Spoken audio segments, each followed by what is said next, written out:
Shabbat Shalom, brethren and sisterin. I don't know what that word is, but what's up, brothers and sisters?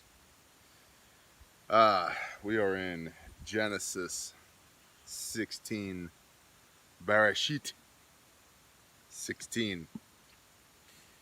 We talked last week about stuff.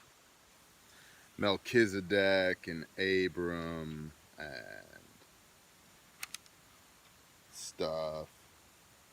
Abram's vision and covenants and all kinds of stuff. You can go back and watch the Genesis 14-15 video. So here we are. Now I understand that the audio wasn't the best on that, so I'll do my best to speak up. Guys, I'm working with an iPhone that's propped up on a stepladder right now. Here, I'll show you. So, do the best you can with what you got where you're at. Roger that. I am. Speaking of.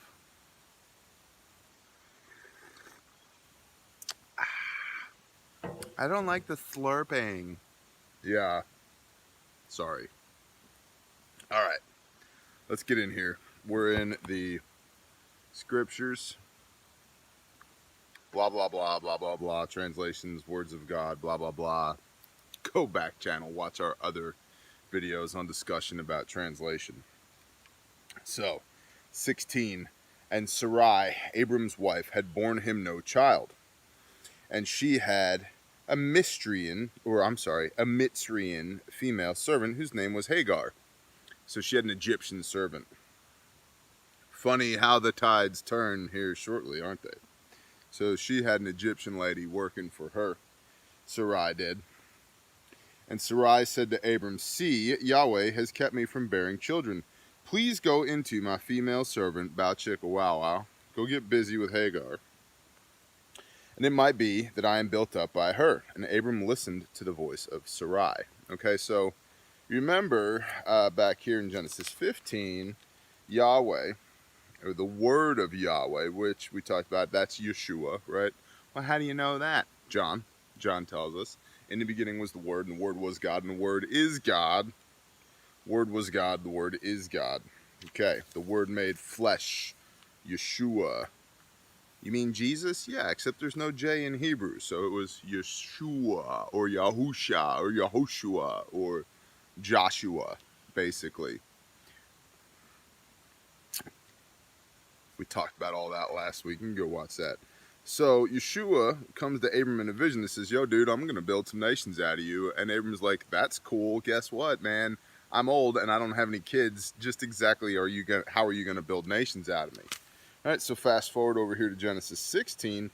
Sarai's like, "Hey, I got an idea. Why don't you go sleep with my lady servant? Maybe she'll give you some kids." And Abram's like, "Okay. Go team. Hashtag go team. Sounds good."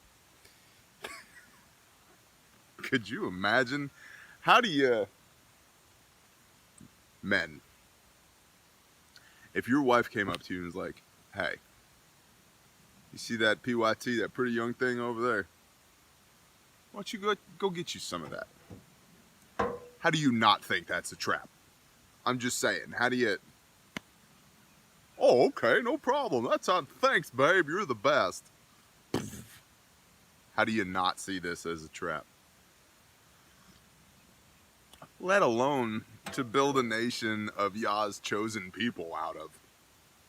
You think there'll be a little bit of jealousy here? 3. And Sarai, Abram's wife, took Hagar, her female servant, the Mitzrian, and gave her to her husband Abram to be his wife, after Abram had dwelt 10 years in the land of Canaan. Canaan, as it says in the Hebrew, something like that. Can y'all see that? Canaan. And he went into Hagar, blah, blah, blah, blah, blah. And she conceived. He hit the mark. And when she saw that she had conceived, her mistress was despised in her eyes. And Sarai said to Abram, My wrong be upon you. I gave my female servant into your bosom, and when she saw that she had conceived, I was despised in her eyes. Let Yahweh judge between you and me. There's one chicken coming over here. One. It's like, oh, we're YouTubing? Cool. Can I get in on this? I should probably start my chickens a YouTube channel. That's a thought. Backyardchickens.com. Alright, so Sarai says to Abram, hey man, why don't you go tap Hagar? And Abram's like, okay, that sounds good. And so he does. And Hagar gets pregnant. And then Hagar's pregnant, Sarai's not. And Hagar despises Sarai. Probably a little bit of that, you thought you were so hot, Miss Lady? Now who's pregnant with Abram's baby? Right? Probably some of that going on. Or the 4,000-year-old ancient Hebrew version of that. So, okay. So and Sarai says, we'll let Yahweh, we'll let God be the judge of this. So 6, and Abram said to Sarai, see, your female servant is in your hand. Do to her what is good in your eyes. So Abram's like, whoa. This was your idea. You do what you think you need to do. Okay? He's like, all I did was bang the chick, honey. You told me to bang the chick. I banged the chick. Now she got pregnant. You don't get to be mad with me. We'll let God decide. She's your problem. You deal with it. Okay. Do to her what is good in your eyes. We're in the middle of 16:6. And Sarai treated her harshly, you think, and she fled from her presence. And the messenger of Yahweh, that's an angel. What are angels? They're messengers. Capital M, messenger. And the messenger of Yahweh found her by a spring of water in the wilderness, by the spring on the way to Shur. And he said, Hagar, Sarai's female servant, where have you come from and where you go? Where do you come from, Cotton Eye Joe? That's not what he said. He said, Sarai, female servant, where have you come from and where are you going? As if he didn't know. All right, so this is an exchange of bona fides right here. He's like, let's see if you're capable of telling the truth. Because I bet you angels get real good briefs before they leave heaven and come to earth. You know what I mean? They probably don't even have to talk about it. It's just telepathically communicated. Go here, help this person do this, accomplish this goal. Okay. She said, I am fleeing from the presence of Sarai, my mistress. And the messenger of Yahweh said to her, return to your mistress and humble yourself under her hand. Go act right, girl. You were prancing around, being all that, and you probably engendered all kinds of hatred and jealousy and disdain. No wonder Sarai was treating you harshly. Go back and act right. So, and I think it's important here to realize it says a messenger of Yahweh, right? An angel. Without getting all metaphysical on you, and definitely without getting into the Touched by an Angel TV series of yesteryear, how many times in your life, I know for me, it's been a few, not more than I can count on one hand, but definitely a few times, 3 or 4 times, I have run into somebody, the right person at the right place at the right time, that I had no reason, no business, to talk to that person. Yet they had exactly what I needed right then. They had it. And they go on their merry way. You never see them again. But you're restored. You're lifted up, right? You've had the breath of life breathed into you again. And you're good. And you just kind of like, thank you, Father. Thank you. I needed that, right? I know on 2 occasions, without trying to be, people have told me that I was that for them. I'm not an angel. I'm the farthest thing from an angel, right? If we had like a meter angel demon, I'm probably just over the 50% mark back this way towards likely not to burn in the pits of hell. Okay? But I've been told by people twice now, which is even more humbling. Dude, you had what I needed right when I had it. So, a messenger of Yahweh, right, which would be transcribed as an angel. But listen to the words, a messenger of Yahweh. Go forth to all nations and preach my word, carry my message, right? The Great Commission, make disciples of all nations. Wouldn't that make you a messenger of Yahweh? Isn't there an implication here in this phraseology, a messenger of Yahweh, that that's what we are supposed to be? That we are supposed to carry a kind word, truth and love to his people? You are, I am, we all are. If we are truly to be sanctified and set apart, this is a big part of our job. To be a messenger of Yahweh, as my brother Gordy calls it, an unintentional shepherd.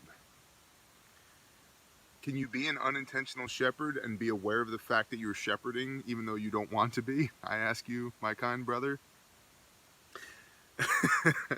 Can you carry that responsibility without wanting to carry it, but knowing that you're supposed to carry it? It's like rucking. This is going to be kind of fun sometimes and kind of uncomfortable other times, but yet this is my burden to carry. Roger? Roger. Oh, that's right. I mean, do you understand? Because we have a Roger. Hi, Roger. Okay. So, a messenger of Yahweh. Yeah, we camped on that for a little bit, but it's worth camping on. Consider that, because that's in our job descriptions, y'all. All right. Return to your mistress and humble yourself under her hand. Quit acting Jerry Springer, girl. Stop it. Go humble yourself.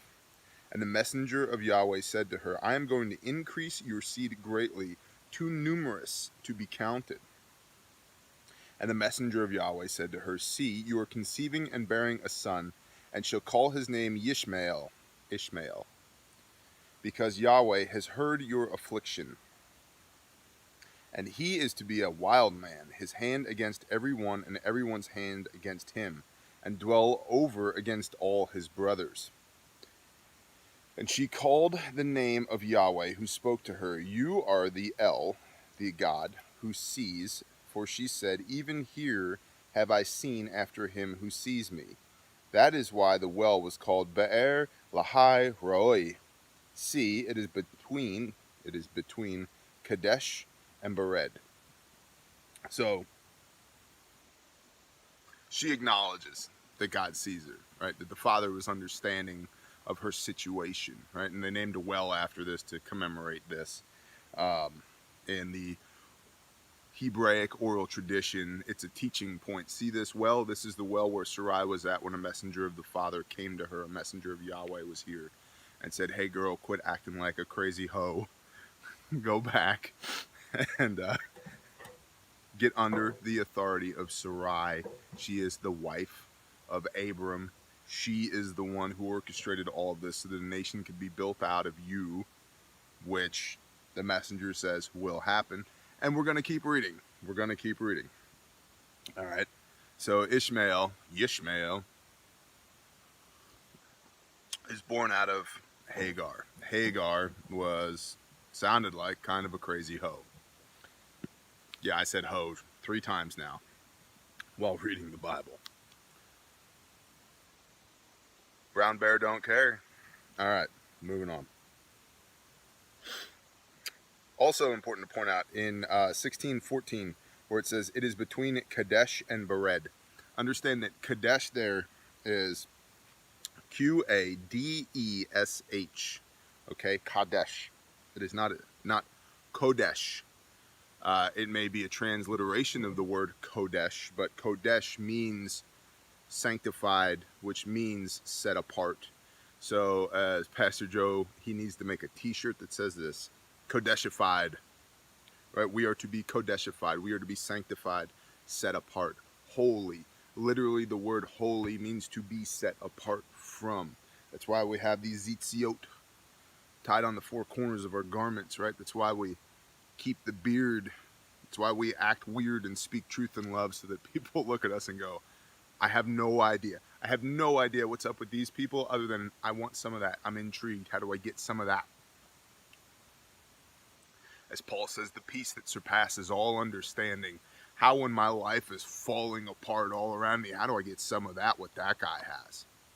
The structure of his life is on fire, and he's calmly sitting there praising the Lord. I want some of that, okay? That is Kodesh. Kilo, Oscar, Delta, Echo, Sierra, Hilo, Kodesh. Not Kadesh. Although that's quite possibly a transliteration of Kodesh. All right. Moving on, 16:15. And Hagar bore Abram a son, and Abram called the name of his son, whom Hagar bore, Yishmael. And Abram was 86 years old when Hagar bore Yishmael to Abram. Okay. So, no spring chicken. And also remember, during this time, the lifespan of man is being shrunken. Okay, so we go back to Methuselah is 969 years old, right? So 86 years is nothing. In fact, when we were working through the begats, I think in Genesis 10, it was like they didn't start having babies till they were in their 120s. Yeah, Genesis 10, the genealogy, right? And yada, yada, yada. And then into, yep, Genesis 10. We got the begats there. Okay. But they were not 86 years old. 86 years old was like 16 or 17 years old, right? At that time, because people were living into their 800s and 900s. Well, now, the flood, right? Here's a little backstory for you. As in the end times, it shall be in the days of Noah. Okay. What were the days of Noah? The Nephilim, the Watchers and the Nephilim, the fallen angels, the Watchers came to Earth, right? You want to read a cool book? Look up Uriel's Machine. Uriel. Uriel's Machine talks about Stonehenge, and Stonehenge being a calculator, and it calculates the position of the sun, moon, and stars, which allows you to keep a lunar calendar, which is what the Hebrews use, is a lunar calendar, and that's important for agrarian cultures, but it's also important for keeping feasts. Uriel was allegedly, according to Enoch, one of the 7 archangels, 5 of which fell to earth, which left Michael and Gabriel up in heaven. So this is extra biblical. This is not in the Bible, okay? So just take this, put it over here, and understand now we're talking about extra biblical stuff. But Uriel being one of the 7 archangels, allegedly, according to Enoch. Enoch was a cool dude, right? These 5 archangels that fell, yeah, 1/3 of the angels fell, but 5 of 7 archangels fell, okay? And so, for example, Azazel was, he taught women how to beautify themselves. He taught men how to make war and implements of war and to wage war. Right, and then there's mathematics. Uriel was mathematics, Azazel was war, and then there was agriculture, animal husbandry, so forth and so on. All about the same time, we see anthropologically that the acceleration of mankind, all about this time, that all of a sudden we go from rocks to metallurgy. We go from, little tiny tribes and caves to communities, and animal husbandry appears. And okay, so this story of Enoch supports this work that's being done in the field of people digging up bones and going, hey, this bone had a bronze arrowhead in it. How did that happen? Okay, so huge tangent here. But that's okay, because we're in between books. We're about to start 17.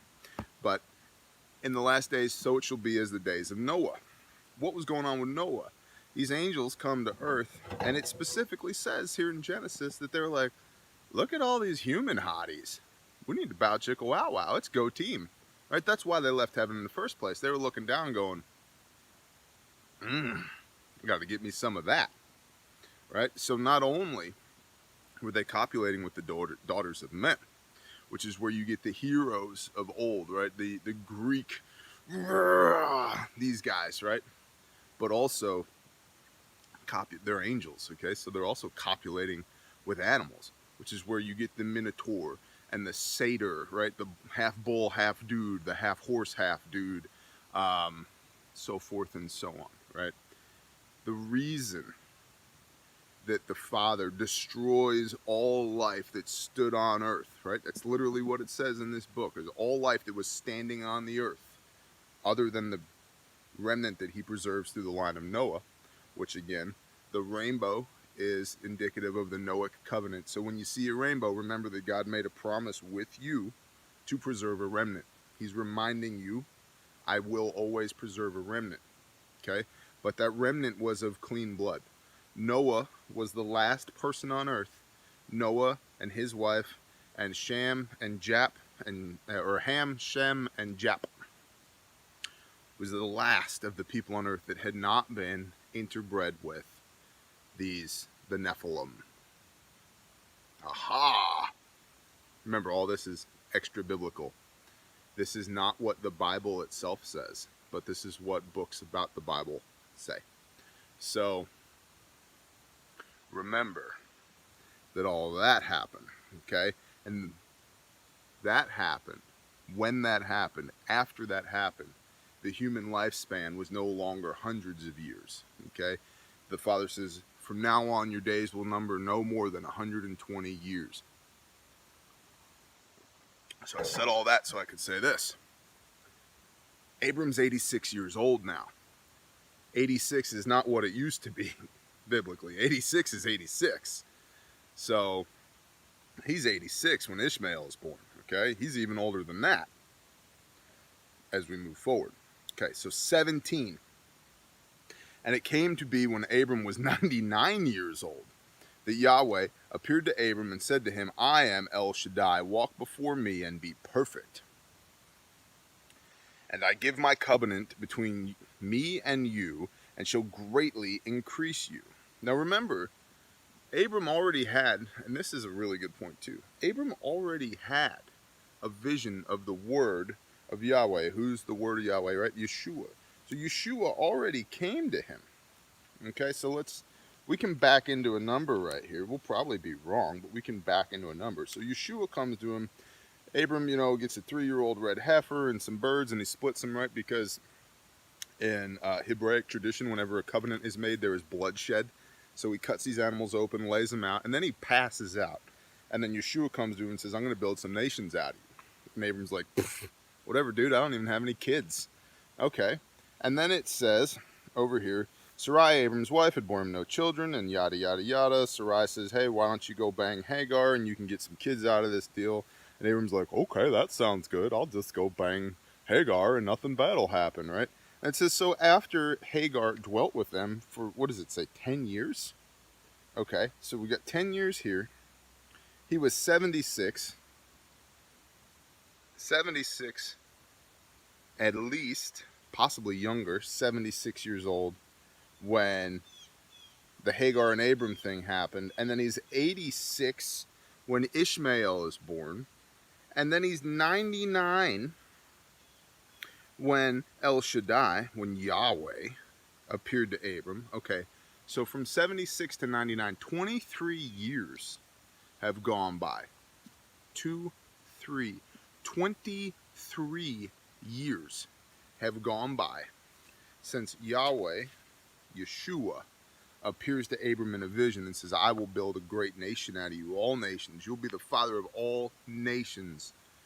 And Abram's like, fact and non-verba, dude. Deeds, not words. Prove it. 23 years go by. And then Yahweh appears and says, it's time. If you can't pick a lesson for your life out of that, you are not living, my brothers and sisters. It's not our time. It's not our will. It's his time, his will. When he says go, we go. In the meanwhile, we do the best we can with what we've got, where we're at, to fulfill his will for our lives. Here to be ready that when he says go, we go. But 23 years go by, and not of crazy old biblical timeline, of our lifeline. 23 years of our life has gone by from the time the Father, through Yeshua, appears to Abram to the time that he then appears. El Shaddai, walk before me and be perfect, and I give my covenant between me and you and shall greatly increase you. Okay. And Abram fell on his face. This is 17:3. And Elohim spoke with him, saying, as for me, look, my covenant is with you, and you shall become a father of many nations. And no longer is your name called Abram, but your name shall be Abraham, because I shall make you a father of many nations.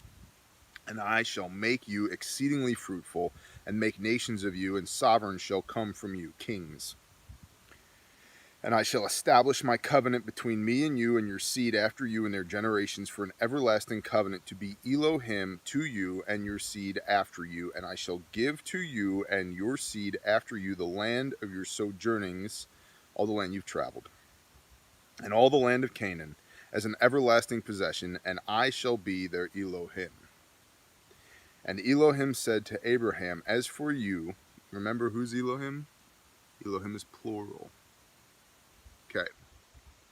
Which is interesting because he's walking with Yahweh, yet he's talking with Elohim. As for you, guard my covenant, you and your seed after you throughout their generations. As for you, guard my covenant, you and your seed throughout their generations. Do we still have generations? Yep. 17:9.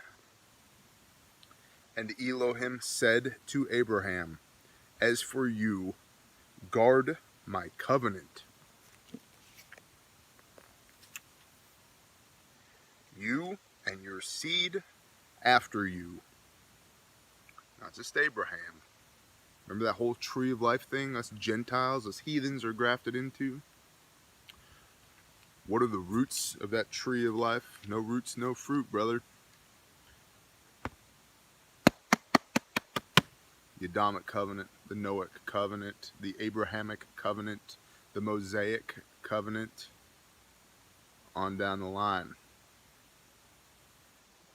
We, if we are to be grafted into the tree of life, are to guard this covenant, not just have it written on our hearts, which we are supposed to do. We are supposed to have the law, the Torah, written on our hearts. But we are to guard this. I mean, like, guard it and keep it and know it here and know it here and do it here and speak it here.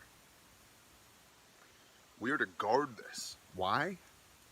Go to the end of the book. Read Revelation 12:17. The remnant of the church.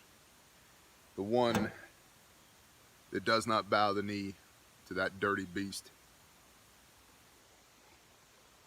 The one that is not wiped away in this temporal physical plane.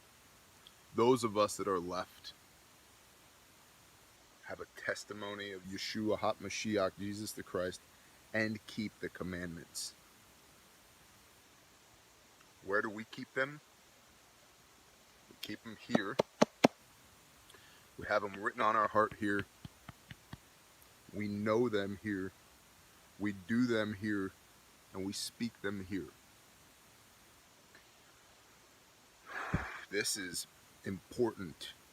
This is one half of the contract between Abraham, and Yahweh, Elohim. The three, the Trinity, the triune Godhead, all of it, the Alpha and Omega. What does Yeshua say at the beginning of the revelation of of Jesus Christ as told by John. I am the Alpha and the Omega. I'm it. I'm all of it. So as we talked about, we get different facets of the triune Godhead, of the Elohim, the plurality of God. But we are told unequivocally, as for you, guard my covenant, you and your seed after you throughout their generations. Where does seed come from? Seed comes from fruit. Where does fruit come from? Fruit comes from the plant or the vine. John 15:5, I'm the vine and you are the branches. Okay. You don't get any of that without roots. Which is why we are embedded in the Hebrew roots movement. Where did all this come from? You cannot figure out where you're going if you don't know where you are and where you're coming from. You need 3 points to triangulate. So you need to know yourself, right? Yeshua said that. Roger that. You need to know who you are. I need to know who I am. We need to know where we've come from so that we can figure out where we're going. Okay. I think I've stomped all over that enough times that you guys get it. Alright, good. This is my covenant which you guard between me and you. This is 10. And your seed after you. Every male child among you is to be circumcised, and you shall circumcise the flesh of your foreskin, and it shall become a sign of the covenant between me and you. And a son of 8 days is circumcised by you, every male child in your generations, he who is born in your house or bought with silver from any foreigner who is not of your seed. He who is born in your house and he who is bought with your silver has to be circumcised. So shall my covenant be in your flesh for an everlasting covenant. And an uncircumcised male child who is not circumcised in the flesh of his foreskin, his life shall be cut off from his people. He has broken my covenant. We're going to read the rest of 17, and we will come back with some commentary at the end of this. Okay. And Elohim said to Abraham, as for Sarai your wife, do not call her name Sarai, for Sarah is her name. And I shall bless her, and also give you a son by her. And I shall bless her, and she shall become nations. Sovereigns of people are to be from her. Kings of nations are to be from her. And Abraham fell on his face and laughed, and said in his heart, is a child born to a man who is 100 years old, or is Sarah, who is 90 years old, to bear a child? Can you imagine? Have you ever wanted to smack a 100-year-old man? But you see the point he's making. It would be like if we walked up the hill that way and went over to visit Grandma for breakfast, and she said, Homie, by the way, just want to let you know, I'm pregnant. You're what, Grandma? I think you're drunk. I don't think you're pregnant. I think you're drunk. Or you took some medication you shouldn't have taken or something. Okay, so Abram literally falls on his face, starts busting a gut. He's like, oh yeah? Oh yeah? You got a 100-year-old dude and a 90-year-old woman. Let's see what you can do. Okay. And Abraham, this is 17, 18. And Abraham said to Elohim, oh, let Ishmael live before you. And Elohim said, no, Sarah your wife is truly bearing a son to you, and you shall call his name Yitzhak. Isaac.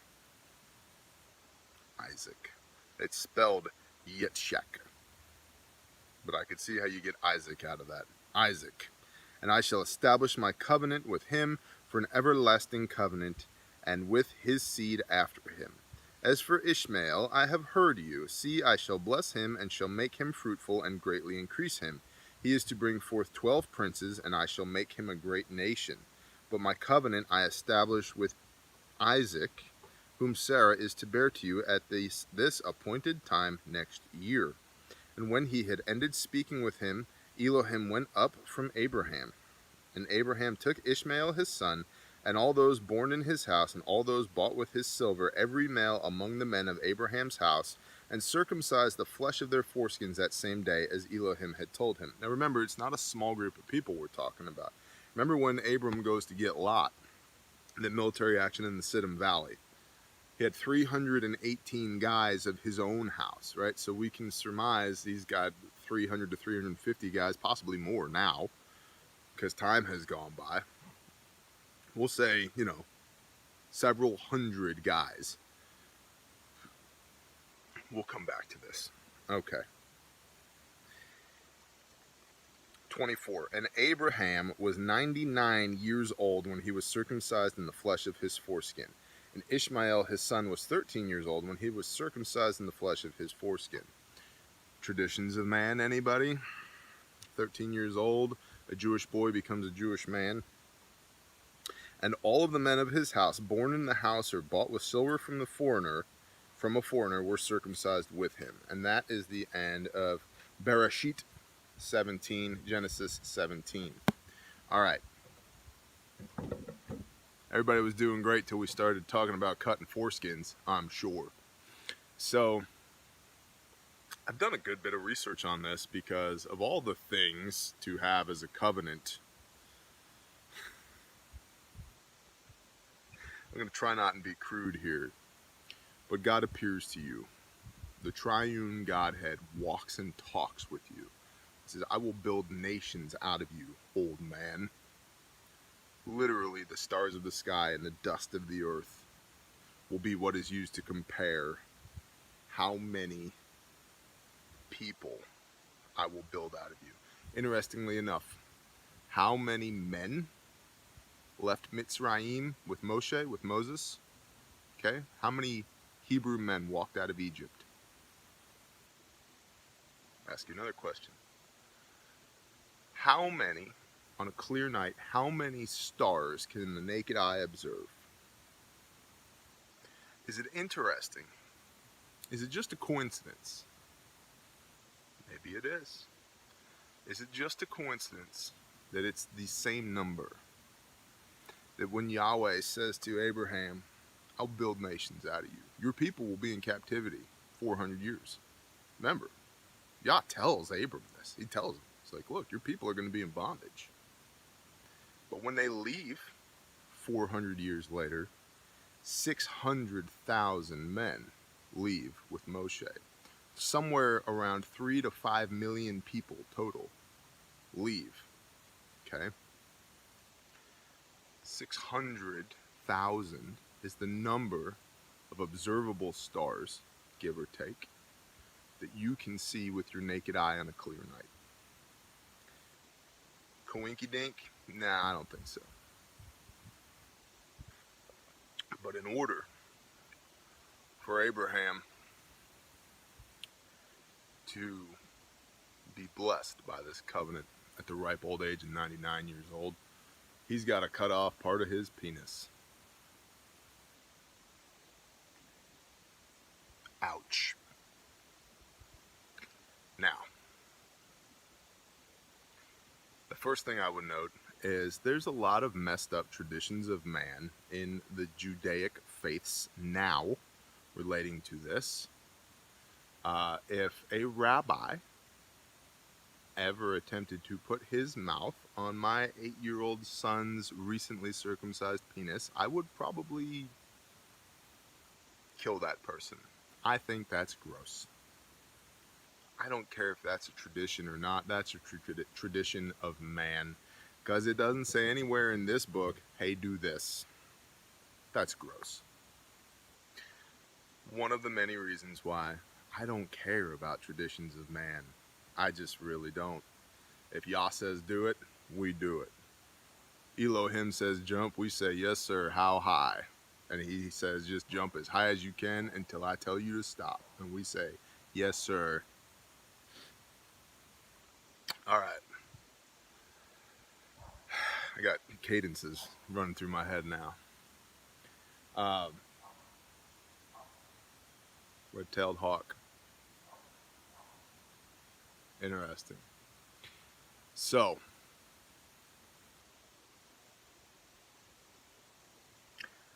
Traditions of man, traditions of God. There's a lot of reasons why somebody would be circumcised. The cleanliness aspect of it, especially if you're a nomadic tribe, I can definitely understand why somebody would want to be circumcised, why it would be wise for somebody to be circumcised.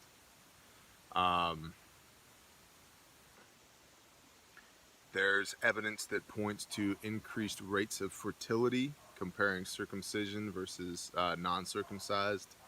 Peni, what's the plural? Penises?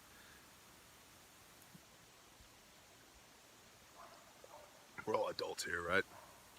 So, and some people say, well, it decreases sensitivity. No, it increases sensitivity.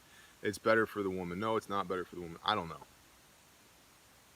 Last I checked, it wasn't my job to understand the differences between circumcised and uncircumcised penises.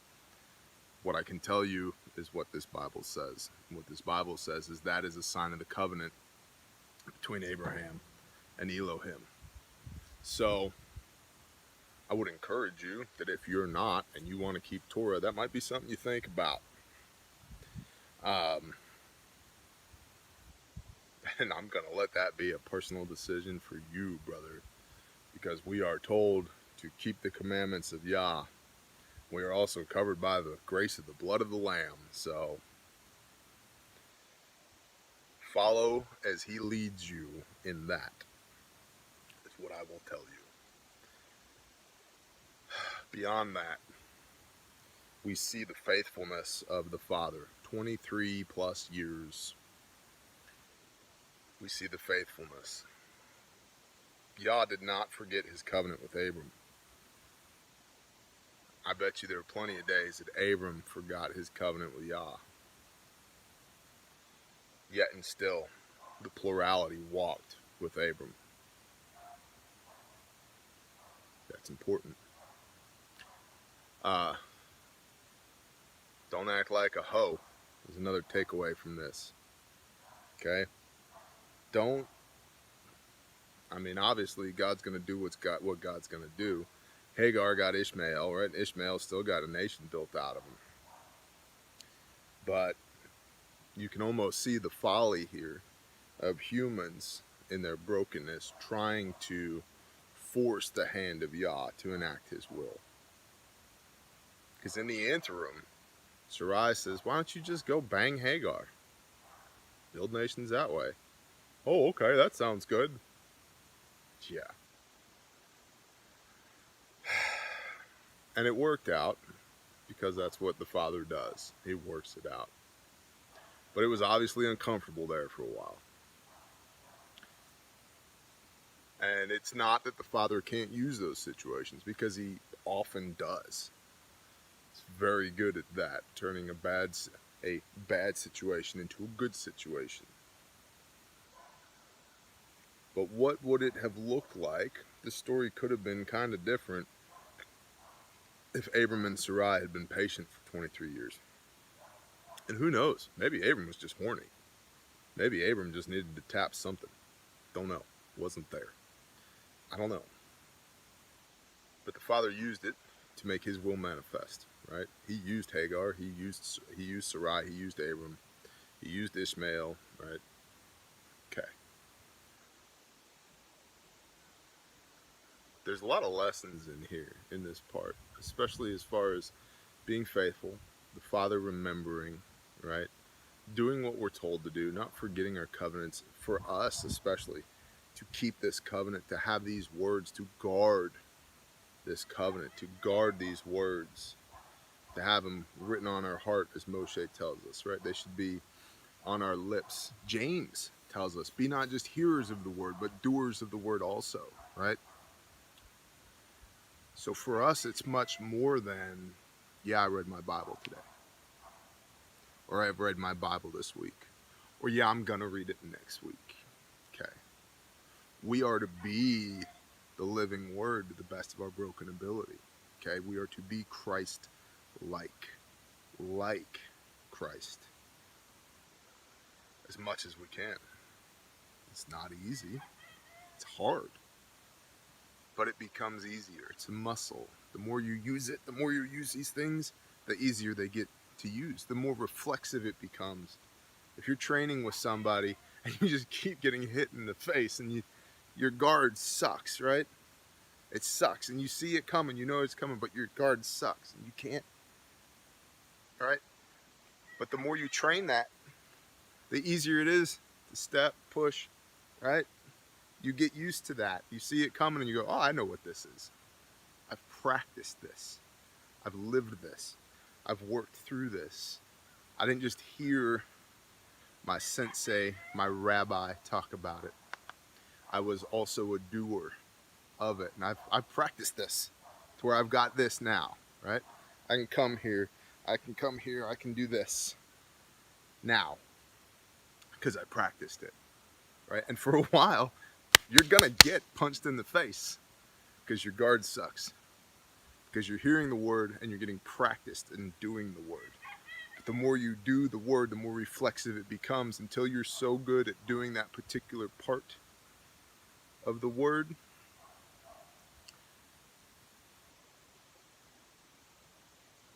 When the student is ready, the master will appear.